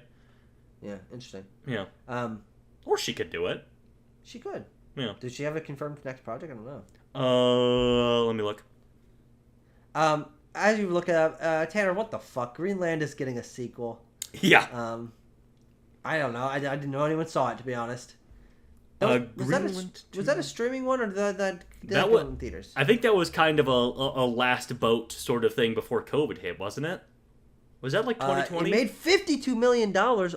It never came out domestically. Oh, interesting. Interesting. But 52 is not bad. What did Greenland cost to make? Probably. I'm going to say $80 million. I'm going to say 60. 35. Whoa! All right. Okay. Huh. But I just wanted to put this on here as like Jerry Butler, king of the goddamn dumpuary, king of dumpuary. But also, he's going up against the other king of dumpuary, because I put this on my release calendar note. Was there a Jason Statham movie? Jason Statham movie also dated for January 9th. Which one is that? It's called Mutiny. Is there a bounty involved? I don't think so. I think Damn it! Tucker, if you can't believe it, I think he might be some sort of former British special forces guy who gets called back into action. Can't wait! Yeah. And Jesus then the fucking biggest Christ. news of the last couple of days, I would say, is the Resurrection of the Christ, which is the sequel to The Passion of the Christ that has been in development for many years at this point. Wait, Tanner, sorry. Mutiny is directed by the director of Plane. It is directed by the director of Plane. Oh, no. I'm thinking of Flight Risk. This movie, The Resurrection of the Christ, is going to be directed by the director of Flight Risk, of course. Yes. But But I'm just saying that really the king of Dumpuary is Jean-Francois Richet. Oh, of course. Director of Plane and Mutiny. Perfect. Tucker, The Resurrection of the Christ will be split into two parts, and both will come out in 2027. Specifically spring 2027, I guess. Yep. Spring, summer, whatever. March 26th and May 7th. these are the Passion of the Christ was obviously a huge film. Was for a long time, literally until Deadpool and Wolverine last year, the highest-grossing R-rated film. No, was that right? Did Joker make more than Passion of the Christ? I can't remember. These stats get a little muddled in my head. Mm-hmm. Passion of the Christ. But that's what I remember seeing is that Deadpool passed it. Anyway, these are coming out. These are probably going to be really big hits. Oh, yeah, Passion of the Christ 612, a Joker 1.7 billion. Are they maybe like adjusting for inflation with that? I don't really know. Whatever. Yeah, whatever. Anyway, we can probably go back and watch our own July 2024 video. But yeah, so this is these two movies are coming out. They're directed by Mel Gibson. He's doing it with his production company that made the first film, but also Lionsgate will be the distributor on these now. Yeah. My question is, Tucker, is this one going? Are these two films going to like light the world aflame? Obviously, we weren't cognizant of the release of the first film, but it was presumably still a really big deal. But like, I don't know. Culture's changed so much. Like the world in general is a lot more secular than it was even like 20 years ago. Yeah. Like, are these really going to be that big? But then I'm like, fucking Sound of Freedom was top 10 highest grossing movie of 2023. But I'm like, Sound of Freedom was also like not a religious movie. It was a secular movie. I mean, probably not production wise, but yeah, of course. Yeah. In content, it was a secular film. It was not a film about Jesus, but there are demographics and people interested in it, of course. Yeah, I'm gonna go with yes, just because I think that's the safe bet to make. This is going to be a big deal, and then I think that it's a really good decision financially to have two bites at the apple, and for a story about a historical figure with that much to tell, making it 2 sub-2 hour movies as opposed to 1 3+ hour movie is kind of better for everyone at the end of the day. You think? Yeah, I don't know. I mean, it's obviously it's a little greedy, which I wonder if the subject of the film would have anything to say about that.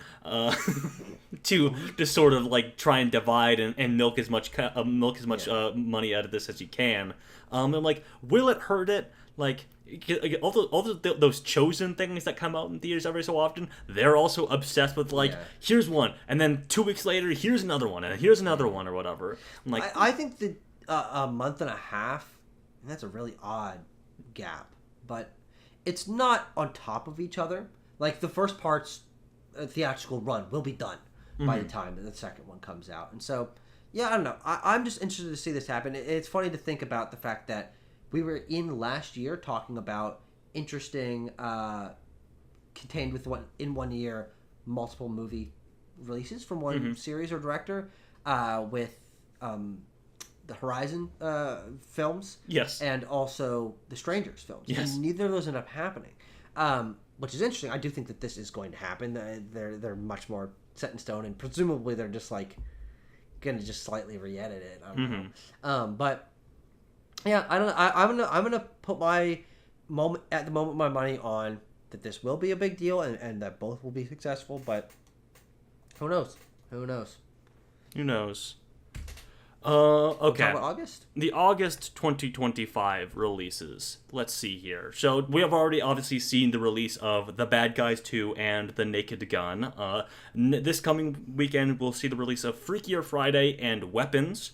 Then the following weekend we have Nobody 2 and Americana. Then we have the following weekend Honey Don't and Eden and Highest to Lowest. And then the last weekend of August sees Caught Stealing, The Roses, and The Toxic Avenger. There's a Spike Lee, Ron Howard, and Coen movie all coming out in the same day? Yes. That's fucking crazy, actually. Yeah. Well, actually, no. Whoa. Hang on. I might have gotten them mixed up. I think Highest to Lowest comes out same weekend as Nobody 2 and Americana. So first Spike Lee, and then Coen's and Howard. Sure. Well, and then fucking Aronofsky. And then Aronofsky, yes. And who's doing The Roses? That's a guy that's did some. Oh, it's Jay Roach. Oh yeah, he did Austin Powers guy. Yeah. Crazy. And also Fockers, right? Yeah. Yeah, he did Fockers. He did, of course, Bombshell, which everyone saw. He did. I did see that. I saw it with my mom. Yeah. Yeah, this is an interesting month. This is the kind of month I like, where it's just a bunch of weirdo shit. Yeah. But let's be real. First half of the month is going to be very front loaded, and then it's going to be a bunch of $15 to $20 million gross movies. Tucker, 15 to 20 is generous. I think I think after Weapons and maybe we'll talk about our numbers here. I'll talk about my numbers here in a second. After Weapons and Nobody 2, I think we're looking at single digits across the board. Oh, really? Okay, Yeah. That's going to be interesting. Well, I mean, I'm a big movie guy. I'm also one of the biggest Ron Howard fans that I think is possible. I haven't seen a trailer for Eden. I don't even. Yeah, that seems to be an issue, doesn't it? And I haven't seen a trailer for Highest to Lowest. Seen plenty of Honey Don't, Caught Stealing in the Roses. I have not seen Toxic Avenger or Americana trailers. Yeah. Interesting. Okay. For August, Tucker, I am saying we both have Freakier Friday at numero uno. Yeah. I'm going to say $35 million opening weekend for Freakier Friday. All right. Weapons, I'm going to say is pretty close. I went back and forth. I'm like, is Weapons going to do better than Freakier Friday? Is it or isn't it? Is it or isn't it? I see a lot of hype, a lot of movement around Weapons. I'm going to say 30 for opening weekend from Weapons. Okay. And you have that at number 4. Then we have already of course had Bad Guys 2, which you had at number 2 and I had at number 3. I had at 25. I think in reality it was a little lower than that. Oh, really? Okay. Yeah. Naked Gun I had at 15. I think in reality it was a little higher than that. You didn't have Naked Gun on there. We'll have to see what the... Oh, yeah. Sorry, number 3. My mistake. And then Nobody 2 I have at 10 million. All right. Interesting month. And then you think sub 10 for everything else. Yeah. If there's one thing that I think could go into double digits opening weekend, I honestly think it might be The Roses. I agree. That's the one I've seen advertised for the longest, and I think it stands out a little bit. We're looking at multiple just like crime, drama, comedy movies being released in like a 2-week period. I think it's going to be a little bit of genre oversaturation, to be honest. Some like so a little bit of satire, a little bit of comedy stuff, and a crime story happening with Americana, Honey Don'ts, Caught Stealing, Highest to Lowest. Yeah, it's interesting. Yeah. Well, that is it. That's for our discussion of July 2025. Thank you, everyone, very much for watching this, for listening to us break down this summer movie box office season. The summer movie season hasn't ended though, Tanner. August counts. It might be Dumpugust, but yeah. But it still counts. It's part of the summer, so we will be back to discuss August at the end of the summer, of course, reviewing many of these movies in the meantime, and then doing a little bit of summer recap, as we like to do at the end of a summer movie season. So thank you everyone for watching, and we'll see you next time.